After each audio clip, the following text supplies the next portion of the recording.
All right, let's call the meeting to order. We have a quorum. We've got 4 bills on the agenda today, and also we're going to hear a presentation from Kelly Hardwick, the Director of the State Personnel Board, about the SC Squared program. Y'all probably heard a lot of discussion about it, and so hopefully this will give all of us a good explanation of what's going on with the state compensation plan. And you're certainly free to ask any questions after Mr. Hardwick and his team finish the presentation. I'm going to jump around on the agenda today. First one that I want to take up is Senate Bill 2776. This is simply extending the repealer on the healthcare expendable fund. Most of you know these are funds that we receive as a result of the tobacco settlement, and the date of the repealer will go through 2025. Just extending the subsections in the healthcare expendable fund. That's all it does. Any questions? If not, the motion is title sufficient to pass. All in favor say aye. Aye. Opposed, nay. The ayes have it. Next bill will be a technical correction bill. This is 2781. And as most of you who have been on the the Appropriations Committee know, every year we have to take up corrections for some of the things that end up that we do typically as it relates to some of the programs that we have funded, and we need to get language corrected when we come back in so they can expend the funds properly. So I'm going to walk you through this. This is Senate Bill 2781. It's starting on line 37 in A, where it provided $125,000 to the city of Hattiesburg for costs associated with the 12th Circuit Community Service Inmate Program. The intended recipient for the fund should have been the Office of the District Attorney in the 12th Circuit Court District. On line 50F, $300,000 to the city of Shannon for costs associated with the construction and improvements to the community center. Even though the community center is located in Shannon, the intended recipient should have been the Lee County 4th District Community Development Group, which is over the operations and construction of the community center. On line 80, subsection P, there were $500,000 that was given for the Pearl River Valley Water Supply District for dredging. We need to clarify that the intent was the fund should have gone to the Ross Barnett Reservoir Dredging Fund, which is the Pearl River District's fund created for the purposes of dredging. On line 185, $25,000 that was sent for the VFW building in Eupora. It needs to go to VFW post 3806. On line 188, $50,000 for Ashland, Mississippi for upgrades and improvements to their Veterans Park. Should have gone actually to the Benton County Board of Supervisors rather than the town of Ashland. Line 243, $100,000 that we were sent to the Edwards Volunteer Fire Department. The name has been changed to the West Hines Volunteer Fire Department, even though it is still in Edwards. On line 259, we had $300,000 for the Kipling Water Association for a line. This was an area that had not been serviced by water and sewer, but they had a line that was supposed to run to from the Mitch Mosley Camp House to the community. And actually, it's more cost effective if the local community water line could run along a different road, the Fatty Leggett Road, to outside of Daleville, Mississippi. Line 314, there was $750,000 that was sent to the Madison County Board of Supervisors for the fire truck that was going to be utilized at the super site. The language now provides, as a condition to receiving these funds, the fire truck shall be housed in a facility to be constructed within 2 miles of the Amazon Fulfillment Center building on the Madison County mega site.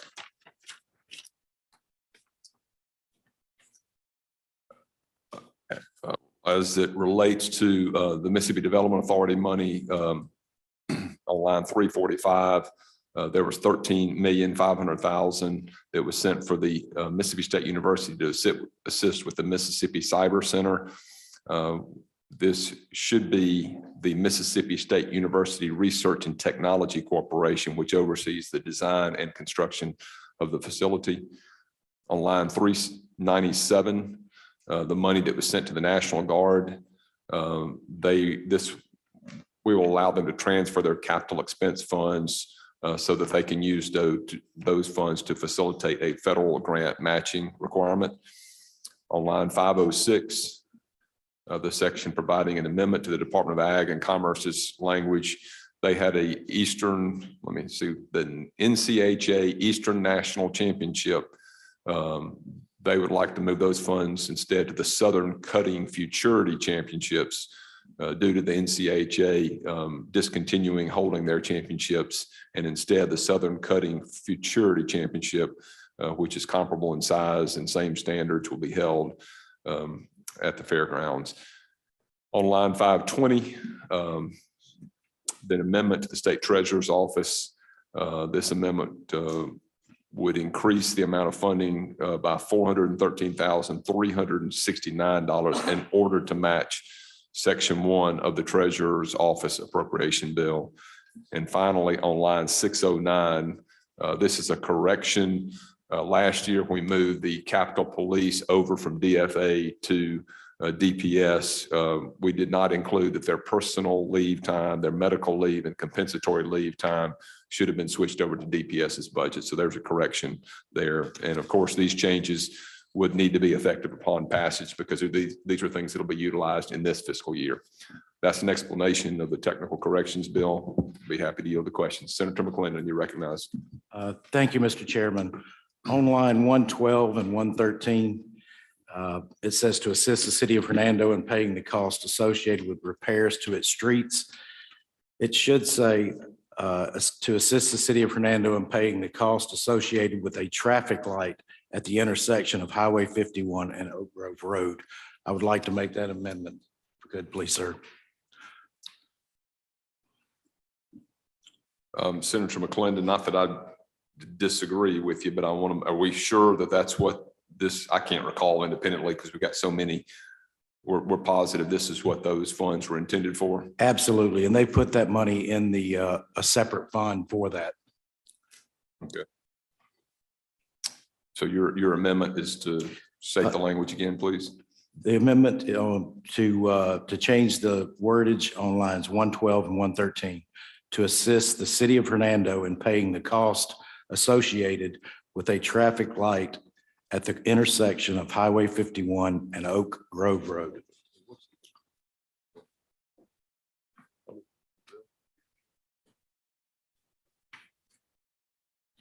Okay. All right. Any questions about the amendment? Hearing none, motion's been made to amend it as stated. All in favor, say aye. Aye. Opposed, nay. The ayes have it. Thank you. Thank you, Senator McClendon. Any other questions about the bill? Senator Hill. Senator Hill, can we get you up to the table where we can get a mic so the folks at home may be able to hear you? On lines 85 and 86, where it says to assist the city of Picayune in paying the costs associated with police station repairs, they've run into some asbestos, and so they've decided that they're just going to build a new construction.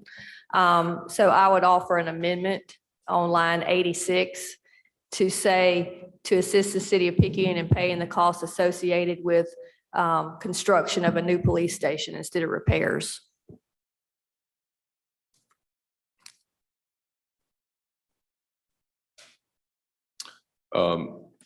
It's actually Criminal Justice Complex is the name that's in front of the building. Okay. Is this something they provided a report on this that that they want to change for repair? Yes, it's already been in the newspaper. It's just something that slipped my mind. Have they sent it to us in the legislature on that? They asked me to take care of it. Okay. All right. If you could provide us some documentation before we take this up on the floor, I would be grateful. I'd be glad to. Thank you, Senator Hill. Any questions about Senator Hill? That's an amendment, Senator? Yes. Any questions about Senator Hill's proposed amendment? Hearing none. All in favor, say aye. Opposed, nay. The ayes have it. Thank you. Any other questions on the technical corrections bill? Motion is titled sufficient to pass committee sub. All in favor, say aye. Opposed, nay. The ayes have it. Thank you. Where is my agenda? Next on the agenda is Senate Bill 2885. This is also extending a repealer for the Energy High School Academy that we created a couple of years ago. Some of the intentions that they've had have been delayed because of COVID, because of the inability to do some internships with the energy program that they've got working with Entergy. So we're just asking to extend the repealer for 3 more years to 2025. Any questions? Hearing none, the motion. Motion is title sufficient to pass. All in favor say aye. Opposed, nay. The ayes have it. That bill will be reported, and we'll go back to Senate Bill 2415, and I'll recognize Senator DeBar to explain it. Thank you, Mr. Chairman. Senate Bill 2415 is the code section, all the code sections for the Mississippi Adequate Education Program, MAEP. As you know, or may heard, there's been discussion about changing the way we calculate the number of students in classes in schools from the average daily attendance to the average daily membership and just some other minor changes. This bill does, and so I brought the code sections forward just to keep the bill alive or the sections alive in case we can agree on some changes like that. There is a reverse repealer in it, so it would have to, come back to the Senate ultimately. As I said, there's something I'm working on with Chairman Bennett in the House, as well as leadership, to try to potentially change the formula where it would actually count the membership, which is a lot of the school districts, and we discussed in the past. And so that's why we have the code sections brought forward. If there's anything in it that at the end of the day that is going to hurt our schools or school districts, then it's not going to be a bill that I'm going to bring up. So I just want to assure the committee of that as well. So that is an explanation of the bill, Mr. Chairman. I'll yield for any questions. Thank you, Senator DeBar. One comment or recommendation, I certainly wouldn't want to make the amendment right now, so we'd have to go back to your committee, but is there any way we can change membership to enrollment? I just think it sounds awkward to have, we don't have members in our schools. We have enrollees or, students in our school. And I know that term has been used in the education community for a while, but it just has always been perplexing to me as to why we would use the term membership. Mr. Chairman, I think it's definitely something we can look at doing if we do anything ultimately. But yes, I think that I'll take that into consideration, and as we go forward, consult with you again before anything is done, for sure. And if other members feel differently, I'm certainly open for discussions. I've always thought that was an awkward term to use for the head count we have for our students in schools. Any questions of Senator Barr on the bill? Hearing none. Senator, your motion? Title sufficient, do pass, committee sub. The motion is title sufficient to pass, committee sub. All in favor say aye. Aye. Opposed, nay. The ayes have it. That bill will be reported. Now, Kelly Hardwick, our Director of the State Personnel Board, will give us, I've asked him 10 or 15 minutes overview and leave time for questions about the SEC Square plan and what it means for our state agencies. Thank you, Kelly. You're recognized. Hey, Kelly, can you hit your microphone, turn it on? I've never heard that before, but I understand why, because of the video. Again, I'm Kelly Hardwick, State Personnel Director, and I'm hopefully going to give you in about 10 to 15 minutes an overview of a transformation of a system that's been in place for over 40 years, and that's the State Employee Compensation and Classification System.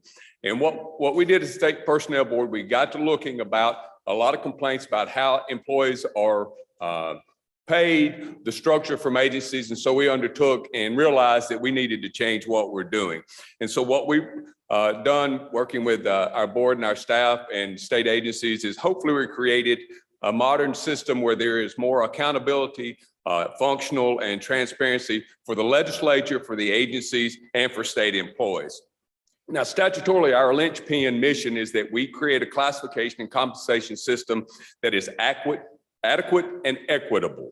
And in establishing this, what we're looking to do is get competitive rates from the external labor markets, consistent with legislative direction, that are equitable within the agency, across all agencies, and for all state employees and for citizens of the state of Mississippi.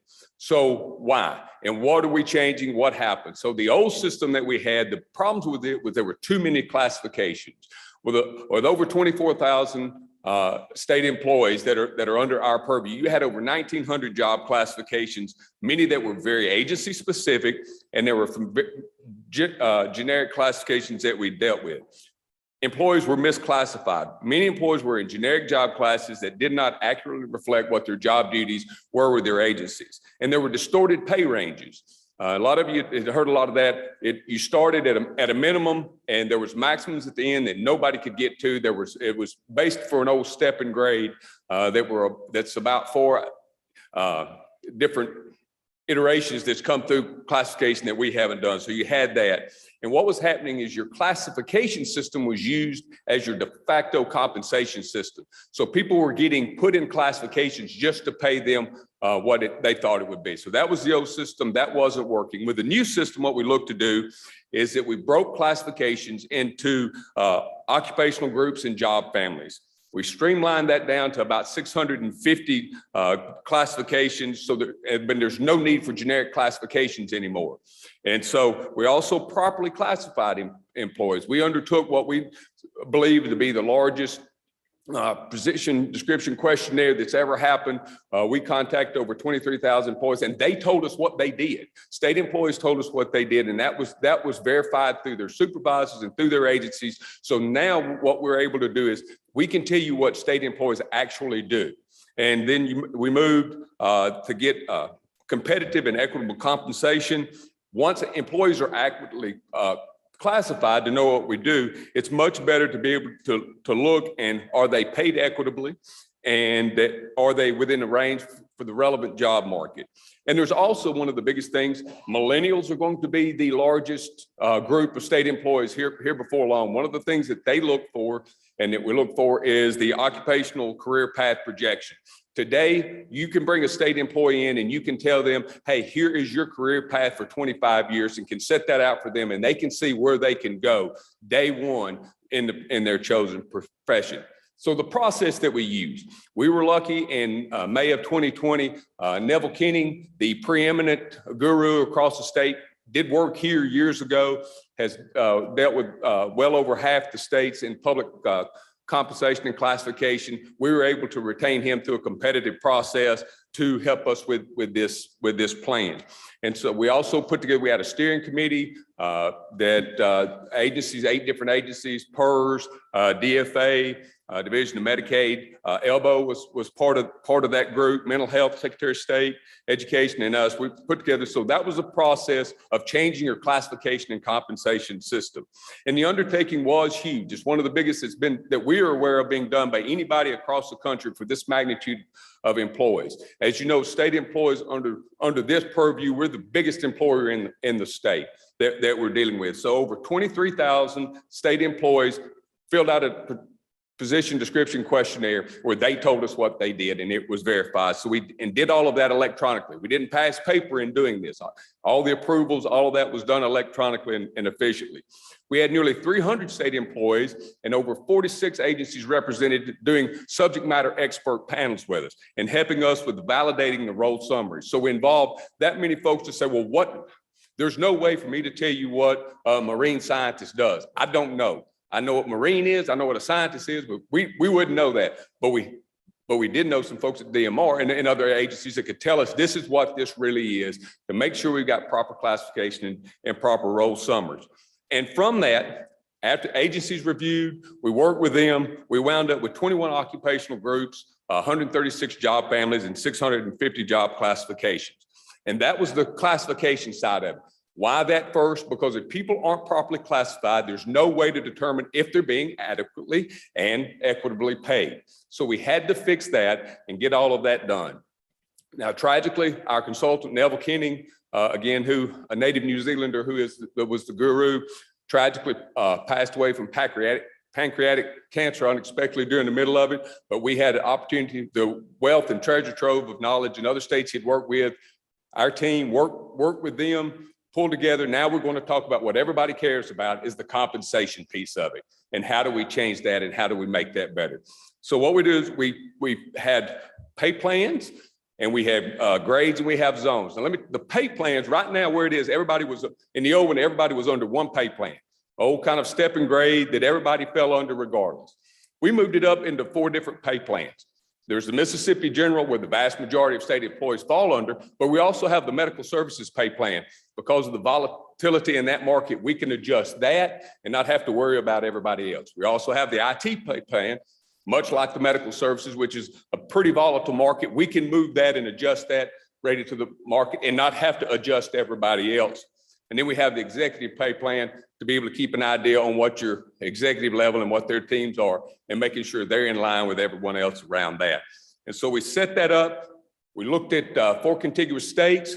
We're now concentrating more on the Mississippi job market, because that's who we're competing against is Mississippi job markets with the public sector and the private sector on that. So we're concentrating on that, getting that data from there and plugging it in those pay plans.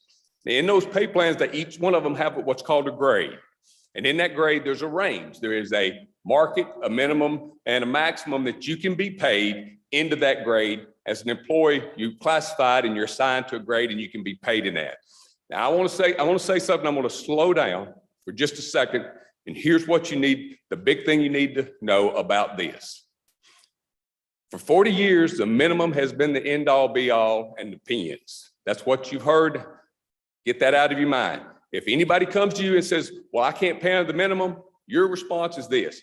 Have you looked at market and have you talked to the state personnel board? Market is the key here on this, is from the pay standpoint, where it's no longer everybody going to be equal. Are they equitable? Because when you come in, a person just off the street with no experience shouldn't be making the same as a 25-year employee. And we have a process now where you can deal with that. Performance is big under this plan. To be able to do anything under this plan, there has to be an employee performance review on the progression side of it. We're looking for that. We want that to be part of it. But they can also have a plan that longevity does mean something. Showing up for work is important for some job classifications, and people that show up day after day, year after year, they should be able to be rewarded for that. So the focus again is on the market, and the minimum is no longer the focus. So make sure when agencies come and talk about that, make sure they understand that the market is where we are. Because we have zones within those pay grades. 4 different zones up to market. We're giving agencies a lot of flexibility. There are circumstances where they need to pay a little bit above the market. When they have somebody highly experienced and being able to do the job, they have to come to me as a state personnel director. And then we have a different zone where they have to come to our board for what we call a scarce skills, the unicorns that they've been there doing 25 years and nobody else in the free world does this. And we need this person to be able to pay them up to those maximums, not to doing that. Before, really the only way you got to pay raise is the agencies would come hand you as the legislature and said, I got to have more money, got to have more money, got to have more money, raise everybody up. Or there was a promotion or realignment or reclassification, things of that nature. We've changed that up a little bit. Promotion is still part of it. Title change is still part of it, but we have in-range adjustments where they could do for different things like the salary progression. Hey, as an example, corrections says, I'm going to give, if everybody that shows up for six straight months as a correctional officer, I need to give them an extra $200 on their paycheck. They can do that now. They can do that. They can bring you a plan, and that's what they're going to be doing. You've seen a little bit of the plan that they brought this time, but from years to come, they will have full-fledged plans that you would be able to see that they bring to us, and we vet the state personnel board, take the elbow gets the vet, and you do that. So you'll know what agencies are looking to do. There is a legislative component, but it shouldn't put the onus on you anymore from a legislature to have to give everybody a pay raise. Now, we launched January 1, and we've been very pleased with the progression we've made. I will say this, agencies should be thanking you because you bought into the program, you caught it, you did everybody up to 3% that affected January 1, back to January 1, upwards to 20,000 employees that's going to get a pay raise. The legislative budget recommendation increases folks up the minimum to where we are. What looks like will affect another 5,000-6,000 employees to get everybody on a good starting point, but giving them the opportunity. Here's the thing, we're driven by head count now. Pins don't mean anything to us anymore. But if they say vacant pins, it doesn't matter. Here's what we're focusing on. How many employees does an agency have? And how many employees do they think they're going to need? That's what they need to be talking to you about. Not, hey, all this imaginary people and imaginary money. Those that grumble about it are the ones that were very, very astute at playing with imaginary people and funny money. We're taking that away because our main goal is to be able to give more transparency to you, more accountability. And so you ask, well, where is our stick? You're doing all this stuff. The stick is the appropriation process. It's our job to make sure agencies stay within the amount of money that you give them for personal services and the amount of people they've got.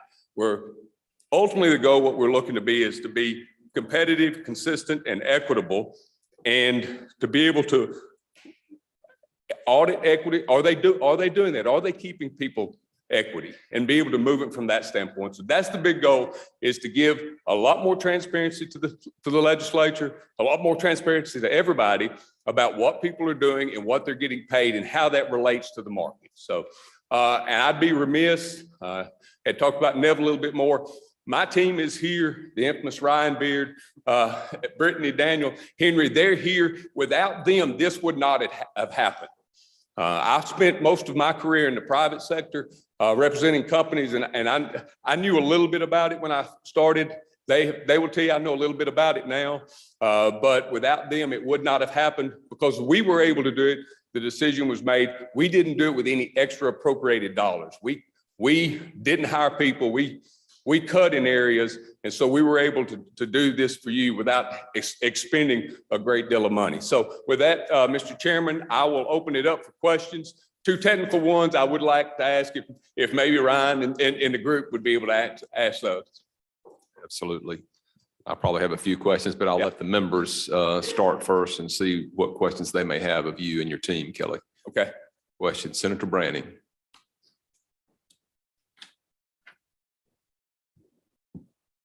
Thank you for your work. I appreciate it. There's a statute on our books that says that with our statewide office holders, the employees in those offices can't make more than the agency head. How does what you're doing here affect that? And is legislation needed to carry out the plan that you formulated? Currently, that stays the same because that's statutory. We did all of this without any sort of statutory changes. Doing that would maximize this program and put everybody, including the statewide, on a level playing field. So it's my understanding there's some of those statutes are still open, so that it would, under this plan, make sure everybody was equitable and on the same playing field. Yes. Thank you, Senator Branning. Senator McClendon. Thank you, Mr. Chairman. Thank you for being here. Department of Corrections, would that fall under this? Yes. They have one of their rules is once a person's graduated from the Melota Academy, they get a raise. Mm-hmm. Would that be affected in this? It would. Everything that's statutory stays the same. So if it was statutory before, it would stay the same. We are continuing with the additional compensation aspects of it. I failed to mention that. That's one of the things that the state has done well. Other states looking at that, so those things will continue. They have a couple of employees that started back last year, early part, and they make $31,567. They graduated Melota in September and have yet to receive their raise. That would be the Department of Corrections. Well, Yes. I have spoken 3 times with Commissioner about this, and he said he's assured me. So how do we break these channels that are falling down? What channel is it that she can't, because the people that were in cities got their raise the next day or the next board meeting.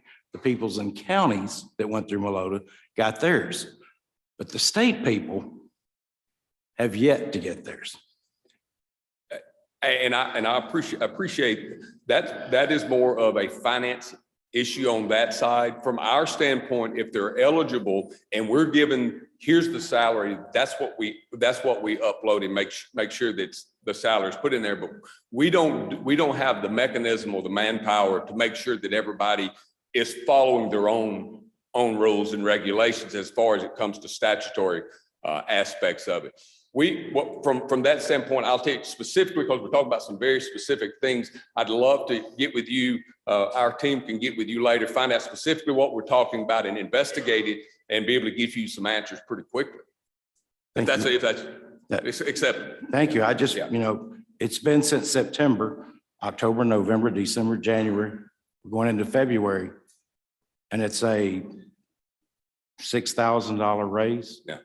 Per We'll- year. We'll, like I said, if you get with our team, we'll find out the bottom line, what the reasoning, and hopefully work with them to get it rectified.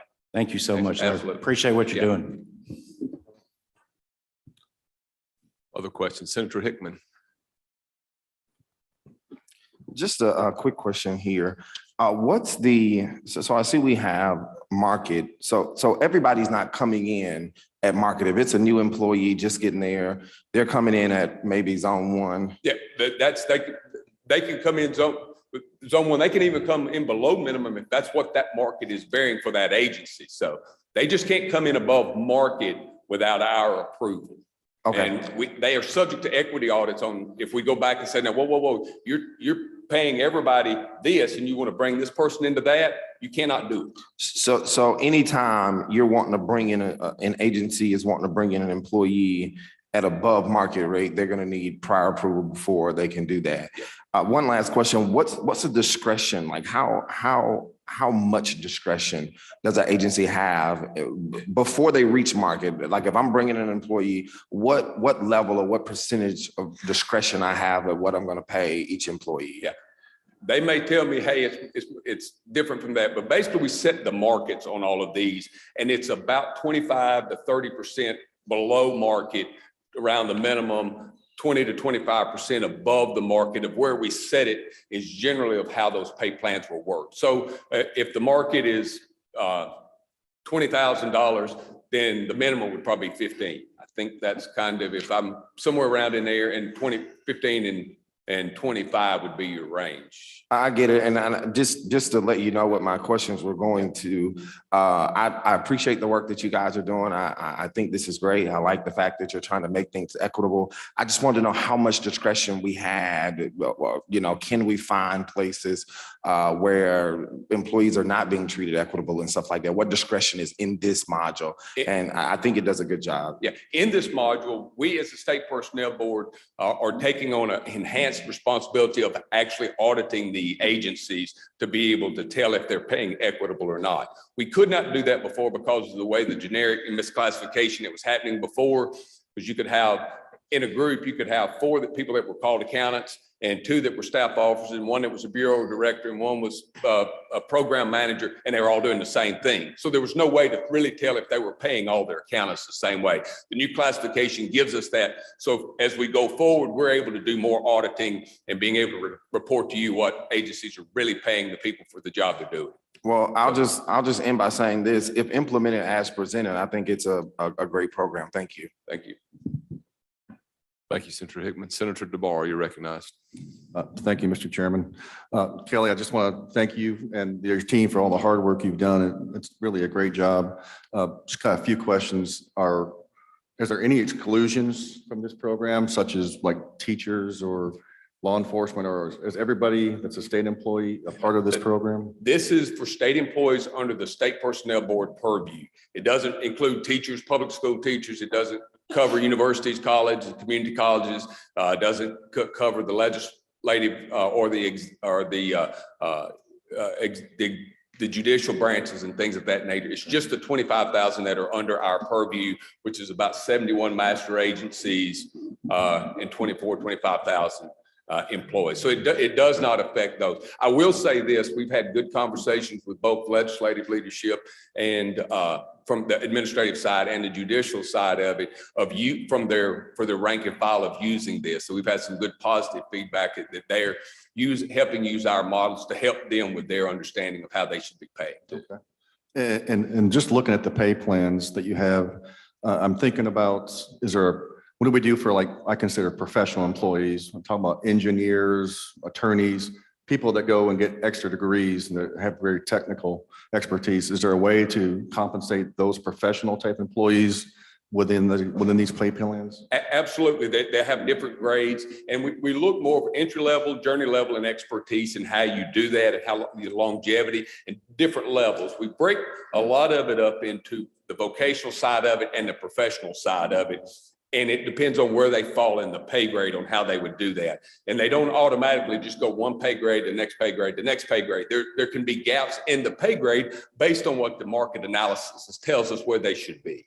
So there are a lot of different mechanisms that they can do that now and helping from a retention standpoint of being able to be competitive, all under the appropriated dollars. Okay. And thank you. And my last question is, so the personnel board sets the minimum, market, and maximum under the pay grade. Is that correct? Yes. And then an agency, I'm just trying to get the process here. An agency will pay an employee within that range that you have set. Yes. Correct? So should be no reason that agencies should come back to us and the legislature with a deficit appropriation because they've given raises that were adjusted their salaries that were beyond their budget. I mean, is that?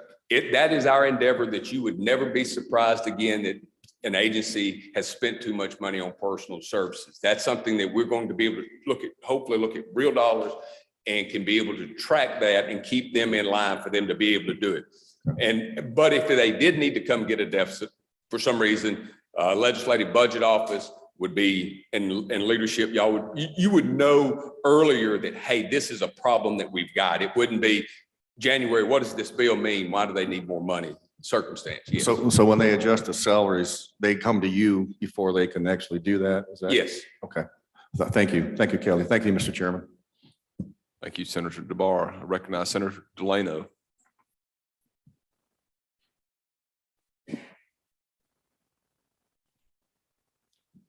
First of all, I'd like to echo what everyone has said. Thank you very much for the work that y'all have done to this.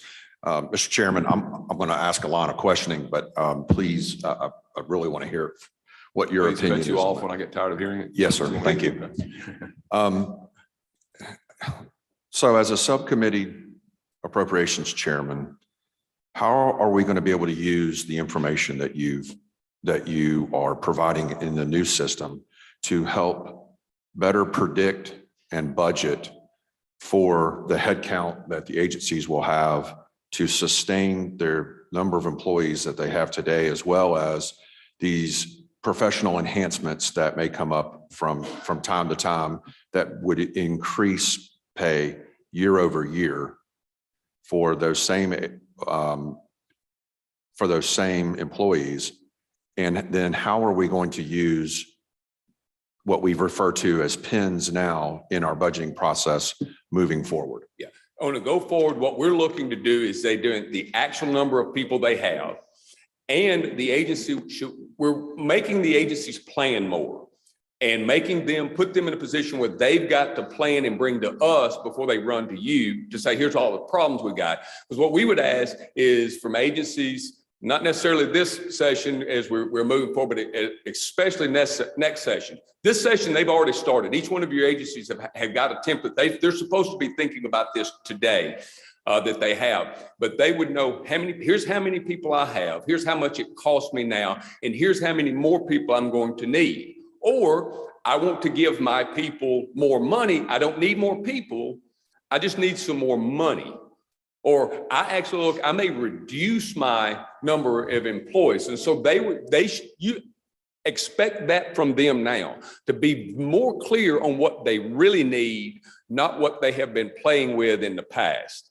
Because what we're trying to do, and I'll say this, the Legislative Budget Office has been great in working with us in talking about real dollars. That's what we're going to, real dollars and real people, and making agencies be more forthcoming on what they perceive that they will need, with enough cushion to where they can, if emergencies arise, they could work under that cushion a little bit, but you would know what their cushion would be on the front end. And you would know what the expectations are on the front end of what you would be doing to them. So be more specific now than you've ever been before on what they need. And ask them, have they talked to the state personnel board about this? And because what we're going to be looking to do is what everybody else is doing. And what everybody else across in our contiguous states, what are they doing? We'll ask the Arkansas Department of Revenue, how many do you have? How many do they have? And we may be able to tell you, well, Chris is short 18, what we think to be, he's short 18 revenue officers, or we think it's adequate. So we'll be able to help you with that as time goes on. And if we just launched it, so we're in that process, this session will not be as tight as we hope it to be, but as we move forward, it's been going on for 40 years. Over the next 40, we would hope you to be able to be very specific in dealing with agencies on what they need and what they expect they need. Okay, Kelly, with this new system, is there any additional data sets or reports that we will be able to pull on agencies to see what has happened within the salary category of budget? Absolutely. We hope to be able to really do big data dumps so we can tell you specifically who's doing what, how many is doing what, and what they're getting paid and how they compare to everybody else. Okay, Mr. Chairman, does that move us to a point where in the near future, in the next couple of years, we'll be able to eliminate the lump sum budget for the salaries components, or looking at this in a more strategic way for accountability purposes? Well, your lump sum budget is going to include a lot more than salaries. You got all Yeah, I the other understand. issues that are in there, but I think the way I perceive it is it's going to be much. Kelly said this earlier. I hope you were in here, but I thought this was a good point, that we're not going to have to worry or guess about how many pins they've stuffed. They've played the game in the system to try to get some additional money for salaries, and then they sprinkled it out the way they wanted to, as opposed to here, as I appreciate it, we're going to know you need this many positions and it's going to cost you this much money to do that job. Now, you do get to a point where I suppose that the question would come, if I'm just picking agency, public safety, do they really need 40 people sitting in this one position or not? And that's going to be more of a little bit a little bit LBO, and I would think, and then it's going to come back to us with a recommendation. They probably could do this with 30 people instead of 40 people. And then we just have to give them enough money to pay for those 30. And we'll know exactly what the rate is. We'll know what the minimum is in market. Does that help? Yeah, I guess as a subcommittee chair, I just want to know how we should use this information, the new information that we have available to us, to better or to provide a better insight to the body and to you on what the agencies are requesting, and then an understanding that as I'm going through my subcommittee hearings right now, and the ones that I chair and then the ones that I participate in, I'm hearing a lot of agencies with different perspectives on salaries and how this may work. So I would like to try for all of us to come to a better understanding of how to utilize this new SEC squared information to provide better information in budgets. Yeah, look, I think I get to hear it too. I sit in a lot of the subcommittee meetings, and one of the things that I think is a common theme is the subcommittee, or rather the agencies are coming in saying, we want, now, first of all, let me back up and say this. Everybody should be at SEC square minimum. And people that were already, I think Kelly may have touched on this earlier. If you didn't, I know the plan. If you were above SEC square, if you were above market rate, you're frozen, or above that at that point until the market catches up with you. I've seen a lot of agencies come in and they say, well, I still need 2.5 million to get to market rate. Well, keep in mind, market rate is the median. Essentially, I might be using that term technically incorrect, but it's essentially the median of where they want to be. So you see a lot of them wanting to go to market rate. I'm not sure we're going to get to market rate right now. Some employees may already be at market rate in their facility. I've even had one agency come in to me and say, last year we needed all this money we get our people are so underpaid. Well, I found out after they did this, they weren't underpaid. They're already at minimum or above minimum. And that's where we're trying to get. Look, I'm not going to this is for all of us to make this decision. My hope is that we're going to get through this year. We give them everybody a 3% pay raise based on at least getting to the minimum level going forward, and where you've got enough money in the budget from JLBC to fund that through next fiscal year. So this half of FY22, and then all of 23, hopefully we can get done.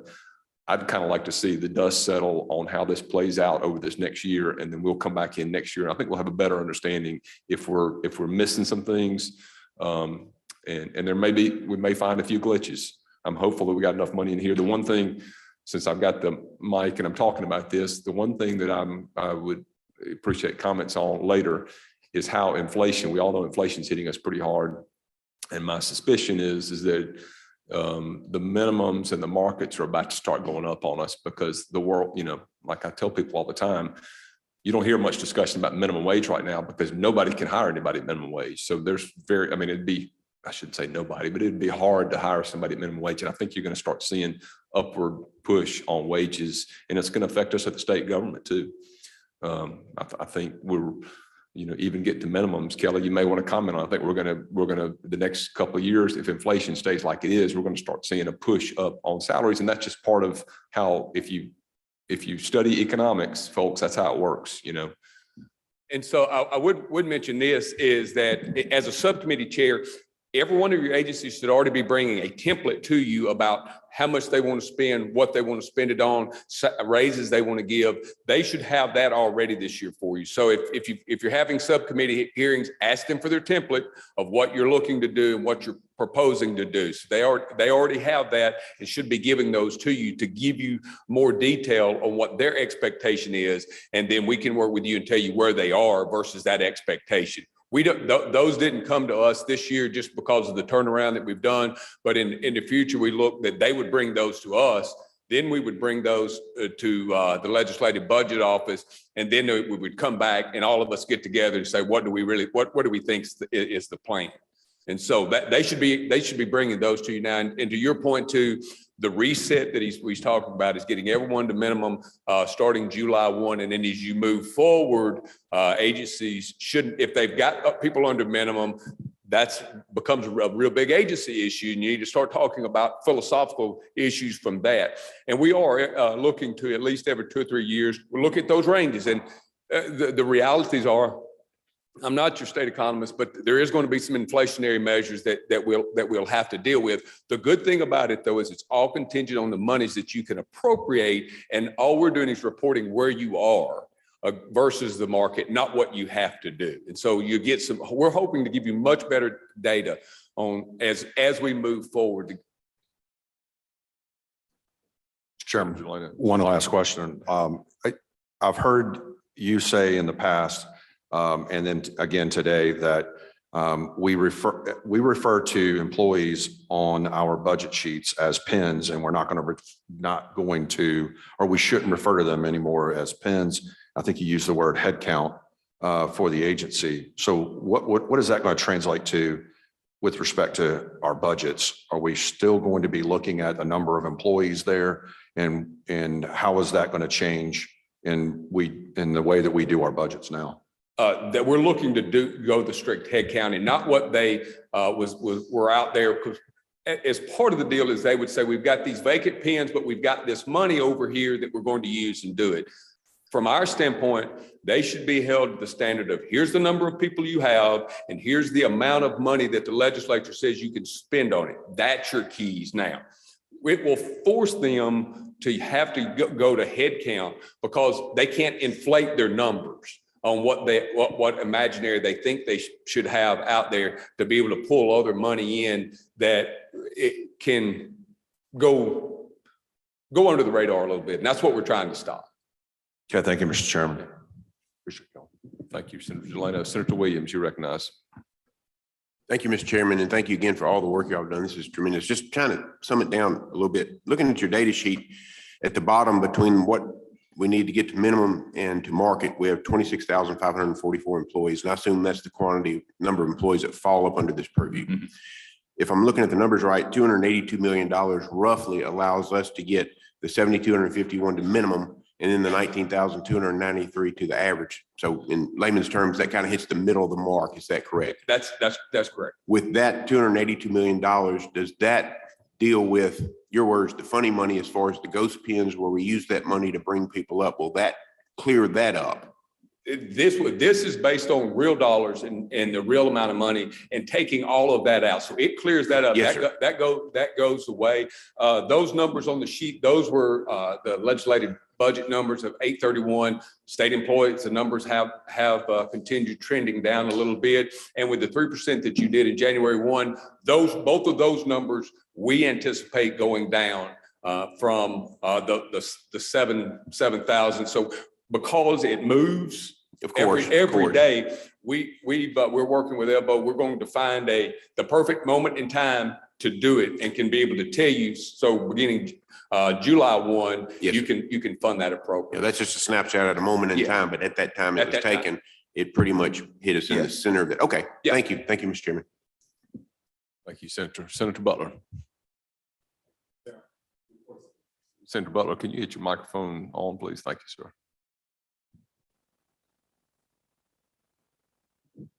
Thank you, Mr. Chairman.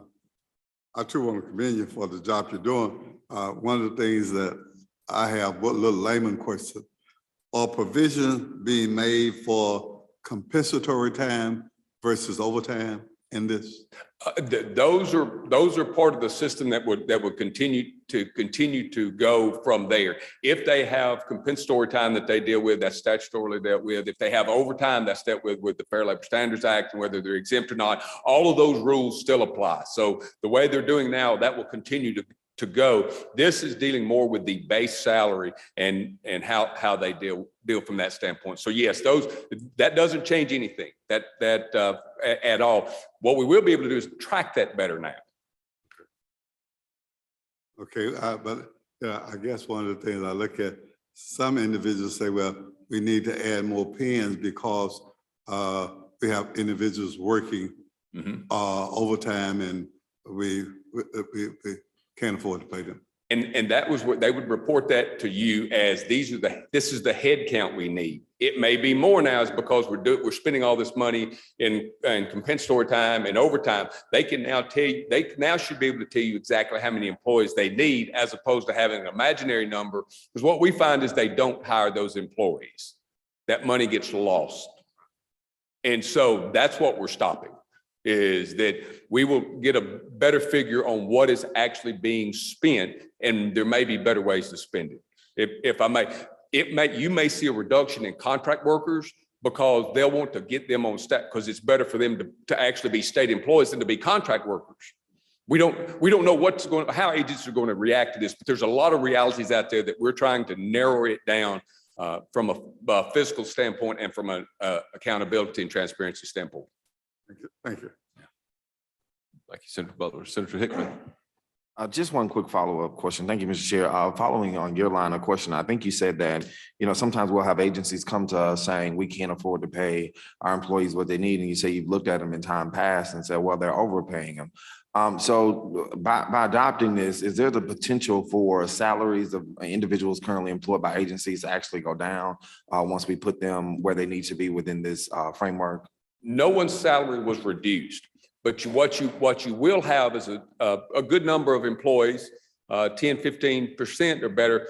They will not be eligible for more money until everybody else catches back up with them. So it wouldn't be necessarily, but there may be peers that would be able to. They'll be catching back up from an equitable standpoint. So we're not taking away anybody's money where they are now. We're just getting them set where they wound up above their market based on their job classification. Yeah. Thank you, Senator Hickman. On that point, remind me and the committee, where are they capped? Is it when they get above maximum, or is it when they get above market? When they get to market, to go above market, the agency has to come to us and justify. Gotcha. And then if they're trying to go over 10% above the market toward the maximum, they have to come to our board to get it justified. They have to present it to us. I don't get to say it. They have to go in front of our board to approve. This is what we want to be paying. Everybody's capped at the maximum regardless. So there's no way to get above the maximum in that our board can't even approve that. And you said this earlier, I think, but I'm not positive. What's the variance between, because I think this is important for people to understand, and let me give you a little background. You have some jobs at some agencies where they're plentiful. You know, maybe let's just say nursing, where maybe at the Board of Health, you have a bunch of nurses and they can pay, and they've got so many, they'll pay them a certain amount of money that they think is a market rate. Well, another agency needs one nurse and they're willing to pay top dollar. This is what's happened in the past. They would pay top dollar for that nurse, same qualifications, same credentials, everything. They could pay a whole lot more money and basically, you know, take that nurse from the Board of Health. And again, that's just an example.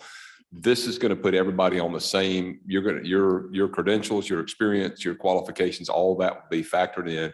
There will be the rates that he's mentioned, but there will be a variance. So if, let's just say, using that hypothetical, that the Department of Education needs a nurse, they can pay how much over or what amount over the market rate or They would have range could they pay? above the market. It was about 10% above for that we would do up to about 25. The ranges are generally, this is not exact. The ranges are about 25% below and 25% above our market number. And so upwards to 25% would be the most they would pay. And the way that, from our standpoint, every agency could pay that. So if the Board of Education came to us and says, this is the Cracker Jack, this is the unicorn, we got to pay them, we're going to hire them and they're going to be in zone 4, but we're going to steal them from the Board of Health. And the Board of Health goes, whoa, we want to pay in zone 4. Our deal is we would look to see, does that person qualify for zone 4 regardless of where they are? Would they have to come to you to get? They'd have to come to us to do that. Before they Anything can hire the above market, they have to come to us to Okay. make that determination. Well, I thought the gap was tighter than that. I was thinking, you know, for instance, if somebody made 50,000, if 50,000 was the rate for that particular employee, let's just use a nurse for that, the other agencies were going to be where maybe they could get up to about 55,000, where they could pay them without any. Yeah, they can't question. go above market. But the first agency that is currently employs them, they could pay up to 55. Yep. Without doing anything too, That's right. right? Puts them all on a level playing But field. once they get to 56, they're going to have to come to you. Is that correct? Yes. Okay. I think that was it for right now. Senator Polk, did you have a question? I do. Thank you, Mr. Chairman. Director, I appreciate your work, and I was glad to hear what you said about the pen. I call that the shell game. It's one of the great things that agencies have used over the years to maneuver past what we expect in the legislature. But my question actually goes to the name of the project. It's called SEC Squared. And I know we have a great sports conference called the Southeastern Conference that 2 of our great universities belong to. But I'd like for you to consider maybe naming this the project Sunbelt Squared or SWAC Squared, but that's just your consideration. We did it as classification. It's a state employee, classification and compensation. It worked out to SEC Squared. I've got a great team who could figure out Sunbelt probably. We could figure out the acronym. I can already think for SWAC, State Workers State Workers, Association of Assistant Compensation. Council or something. Yeah, it'd be easy to do. Before we conclude, unless there are other questions,